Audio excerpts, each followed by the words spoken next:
Are you tired of deleting the default cube each time you start Blender? Here I'm going to show you how to save your own startup file and give you some other tips to customize your Blender interface.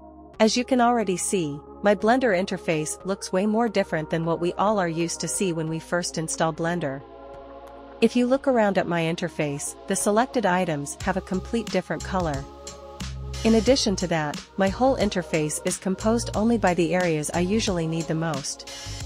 For example, my shader editor workspace only shows the object and the nodes areas.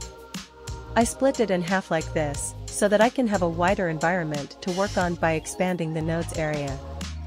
Especially when you are working with a large number of nodes, I did the same with mostly every workspace, so that the computer screen won't be too crowded. Since I'm working on a notebook, I like this teal color I chose. I gave this color to mostly every item and menu. I even gave my background a more fancy look. In order to be able to change the colors of your interface, you only need to click on Edit, then on Preferences, and in the Theme panel, you can start customizing your Blender workspace.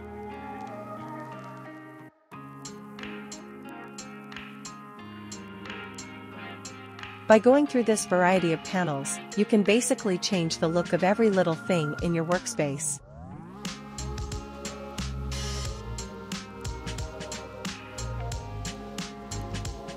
If you'd like to change your mesh selection colors like I did, you can click on the 3D viewport panel, scroll down until you see the item you want to customize, and choose the color you like.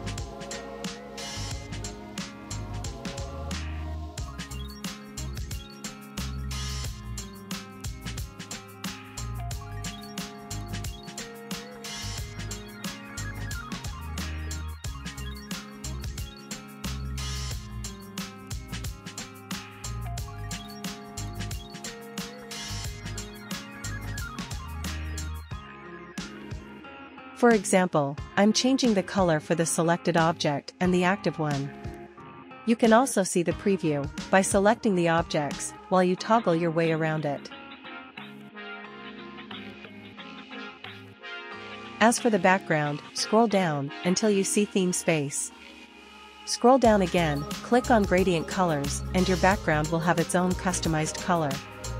You can choose between a solid color, a linear gradient, and a vignette effect. After you are done with your edits, make sure to click on Save Preferences. When it comes to creating your own workspace, instead you can make your favorite adjustments. Create as many areas as you need, split them, expand them, delete the ones that you don't usually need, and then go to File, Defaults, and Save Startup File. Click again and you are done. And what about the default cube? You can just delete it and save the startup file again. Now, whenever you start a new project, you will have a nice empty project to start working on right away. If you don't like the changes anymore, you can always go back by loading the factory settings. This also works for the other interface settings I showed you earlier.